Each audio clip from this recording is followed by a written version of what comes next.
Hi, I'm Tyson. And I'm Callie. And we're with Aviation Adventures. We have taken a little bit of a hiatus. Not intentionally.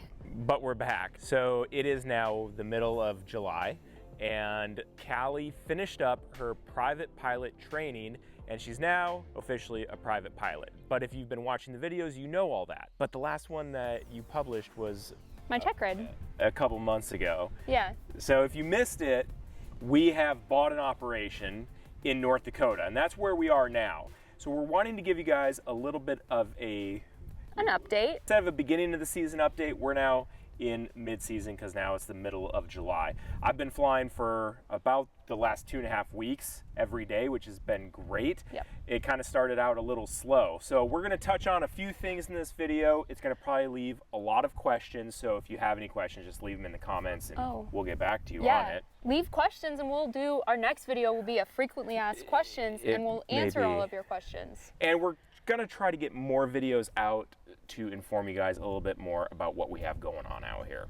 First things first, we'll start off with when we got out here. We got out here the last day of April, I think, right after my check ride, and we basically hit the ground running. There was still ice on the lakes. It was a little crazy. Definitely still cold, but there was so much to get done up here. We had to annual both airplanes. The airplane behind us was still in Colorado getting wing spars on it, and they didn't get done with it till the end of May. So the guy that we bought the business from and myself, we flew down and spent 3 days watching them still get it back together. It was so delayed. Anyways, super stressful beginning of the season.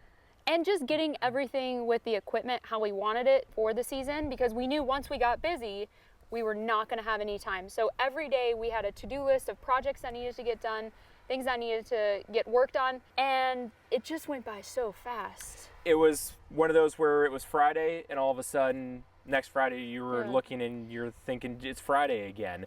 One of the projects that we did was a load trailer that this guy had, an old one that I don't know the last time he had used it. He had robbed parts out of it, but we needed it for a location.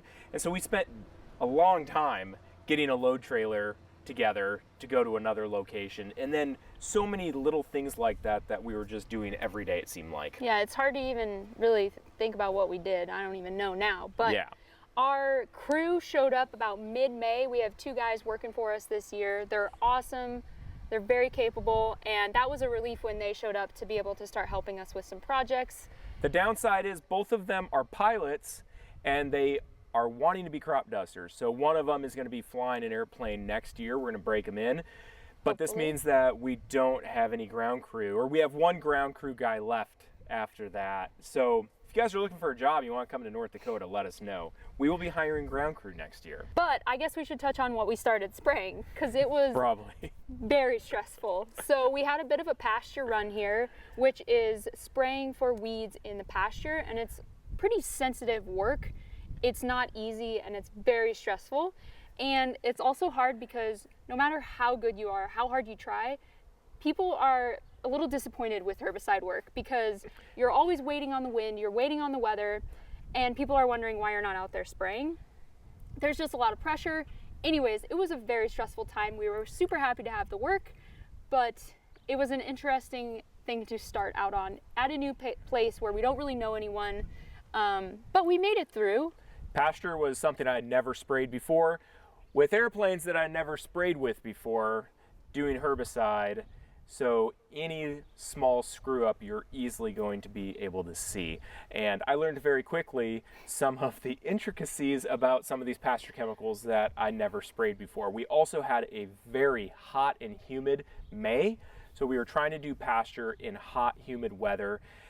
And it wasn't ideal. A lot of the chemical wanted to pick up and move. And so we learned pretty quickly what we could and could not do. And unfortunately, we learned some stuff that we couldn't do the hard way. You typically learn the hard way. But thankfully now we are on to fungicide. Well, you should back up, because after pasture, we were thinking that we were not going to spray anything else for the rest of the season. It was extremely dry. We had no rain. It went from being a record-breaking snowfall for the winter to drying up. And yes, we thought the crops were going to burn up and no one was going to be spraying. But all of a sudden, a 4-inch rain came. Yep. And after that, that was 2.5 weeks ago. That After that 4.5-inch rain, the Monday ago. came and it started. It was go time. The floodgates opened up and it was such a relief. And we were on such an emotional roller coaster before that rain because we were seriously like, this is the worst decision we've ever made in our lives. Oh, yeah. It's been tough because before, if we didn't spray anything, big deal. You didn't make any money.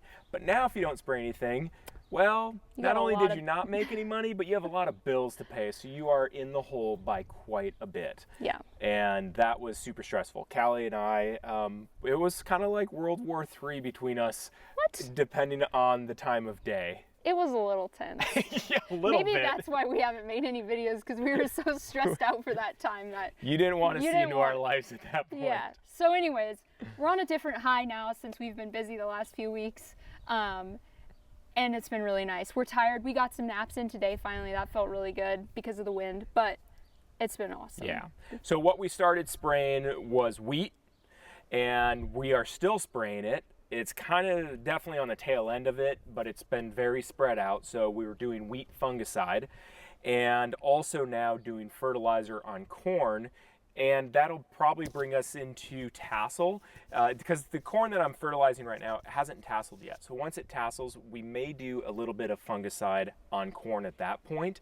And then from there, most likely the next thing would be the sunflowers. So this is a big area for sunflowers, and that would be end of July, beginning of August. It actually sounds like they may be starting to trickle in here in the next, I don't know, couple weeks, I guess. Yeah. So that'll kind of be the next thing.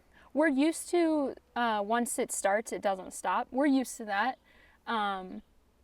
But it's crazy because it's going to feel like, I feel like the end of the season is going to be here in no time. It is. The next video is going to be the end of the season. We'll be like, well, that's a wrap, guys. No, we can't do that. So some of you may not realize, but this is actually a different type of airplane that Tyson's flying than he's been flying for the last several years. It is called a thrush. There's two main manufacturers of ag planes, thrush and air tractor. Tyson's been in an air tractor. These are thrush. And one of the most common questions that we've been getting lately is, what's the difference? Yeah. How do you like it? Right. And that's a long-winded answer. It's actually not that bad, but we'll do a whole video about it. These also have different engines on them. These are a Garrett engine compared to a Pratt & Whitney that I've been flying on the air tractor. So it's just kind of a whole different ball game. Everything's different, and it's been a slight adjustment for sure. Yeah. We'll dive into it in another video though. Yeah, lots of learning has occurred. Yes, yes. Sorry that this was so just in your face and boring, I guess. We wanted to give you an update though that we're still around. Alive. We're still here. We've just been a little bit busier than normal with the business, and we will be getting more videos out in the future. Probably gonna be another little bit though, as we are still pretty busy. Thanks for watching. If you're interested in any fly low aviation gear, you can head to our website. We have a store up there. We're currently out of these hats, but we're getting more orders in. So if you sign up for our email list, you will get an email when we get more hats in. If you're curious and if you want to keep up with us in that way. We have a handful of the camo hats. Mm-hmm. We don't have very many of those left, but like Callie said, trying to get more. We appreciate you guys watching. If you have any questions, just leave them in the comments below and we will get back to you. Thanks so much for watching. I'm Callie. And I'm Tyson with Aviation Adventures. The wind is starting to die down as we get into the evening here, so I think it's about time to spray.